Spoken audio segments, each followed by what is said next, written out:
Chapter 9. Yes, Count Olaf continued, it certainly is strange to find a missing child, and one so small and helpless. Where's Sunny? Violet cried. What have you done with her? Count Olaf continued to speak as if he had not heard Violet. But then again, one sees strange things every day. In fact, if you two orphans follow me out to the backyard, I think we will all see something rather unusual. The Baudelaire children didn't say anything, but followed Count Olaf through the house and out the back door. Violet looked around the small, scraggly yard, in which she had not been since she and Klaus had been forced to chop wood. The pile of logs they had made were still lying there untouched, as if Count Olaf had merely made them chop logs for his own amusement, rather than for any purpose. Violet shivered, still in her nightgown, but as she gazed here and there, she saw nothing unusual. You're not looking in the right place, Count Olaf said. For children who read so much, you two are remarkably unintelligent. Violet looked over in the direction of Count Olaf, but could not meet his eyes. The eyes on his face, that is. She was staring at his feet, and could see the tattooed eye that had been watching the Baudelaire orphans since their troubles began. Then her eyes traveled up Count Olaf's lean, shabbily dressed body, and she saw that he was pointing up with one scrawny hand. She followed his gesture and found herself looking at the forbidden tower. It was made of dirty stone, with one lonely window, and just barely visible in the window was what looked like a birdcage. Oh no, Klaus said, in a small, scared voice, and Violet looked again. It was a birdcage, dangling from the tower window like a flag in the wind. But inside the birdcage, she could see a small and frightened Sunny. When Violet looked closely, she could see there was a large piece of tape across her sister's mouth, and ropes around her body. She was utterly trapped. Let her go, Violet said to Count Olaf. She has done nothing to you. She is an infant. Well now, Count Olaf said, sitting on the stump. If you really want me to let her go, I will. But surely even a stupid brat like you might realize that if I let her go, or more accurately, if I ask my comrade to let her go, poor little Sunny might not survive the fall down to the ground. That's a 30-foot tower, which is a very long way for a very little person to fall, even when she's inside a cage. But if you insist...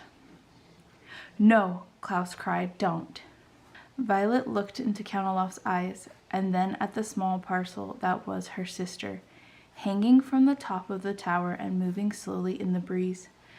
She pictured Sunny toppling from the tower and onto the ground, pictured her sister's last thoughts being ones of sheer terror.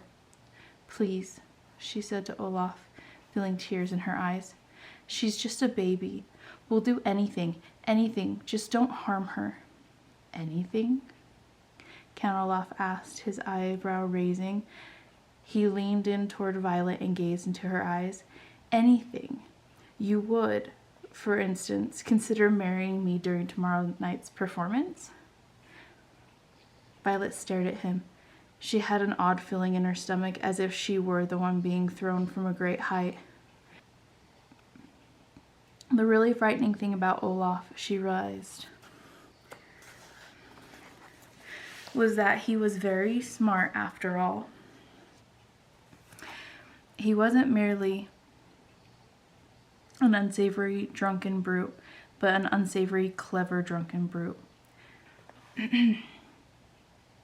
While you were busy reading and making accusations, Count Olaf said, I had one of my quietest, sneakiest assistants skulk into your bedroom and steal little Sunny away. She is perfectly safe for now, but I consider her to be a stick behind a stubborn mule. Our sister is not a stick, Klaus said.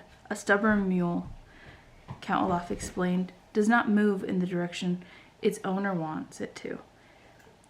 In that way, it is like you children. You insist on mucking up my plans, and any animal owner will tell you that a stubborn mule will move in the proper direction if there is a carrot in front of it and a stick behind it. It will move towards the carrot because it wants the reward of food, and away from the stick because it doesn't want the punishment of pain. Likewise, you will do what I say to avoid the punishment of the loss of your sister, and because you want the reward of surviving this experience. Now, Violet, let me ask you again, will you marry me? Violet swallowed and looked down at Count Olaf's tattoo. She could not bring herself to answer. Come now, Count Olaf said, his voice faking, a word which here means feigning kindness. He reached out a hand and stroked Violet's hair. Would it be so terrible to be my bride? To live in my house for the rest of your life? You're such a lovely girl. After the marriage, I wouldn't dispose of you like your brother and sister.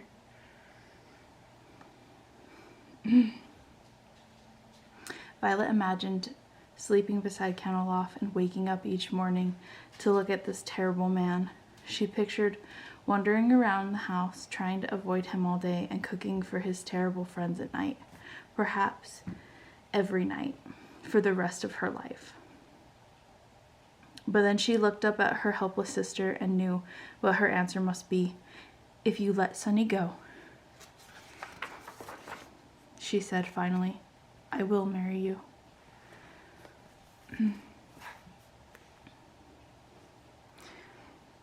I will let Sonny go, Count Olaf answered, after tomorrow's performance. In the meantime, she will remain in the tower for safekeeping. And as a warning, I will tell you that my assistants will stand guard at the door to the tower staircase in case you are getting any ideas. You're a terrible man, Klaus spat out, but Count Olaf merely smiled again. I may be a terrible man, Count Olaf said, but I have been able to concoct a foolproof way of getting your fortune, which is more than you've been able to do. With that, he began to stride towards the house. Remember that, orphans, he said. You may have read more books than I have, but it didn't help you gain the upper hand in this situation. Now, give me that book which gave you such grand ideas, and do the chores assigned to you. Klaus sighed and relinquished, a word which here means gave to Count Olaf even though he didn't want to, the book on nuptial law. He began to follow Count Olaf in the house, but Violet stayed still as a statue. She hadn't been listening to that last speech of Count Olaf's, knowing it would be full of the usual self-congratulatory nonsense and despicable insults. She was staring at the tower, not at the top, where her sister was dangling, but the whole length of it. Klaus looked back at her and saw something he hadn't seen in quite some time. To those who hadn't been around Violet very long, nothing would have seemed unusual.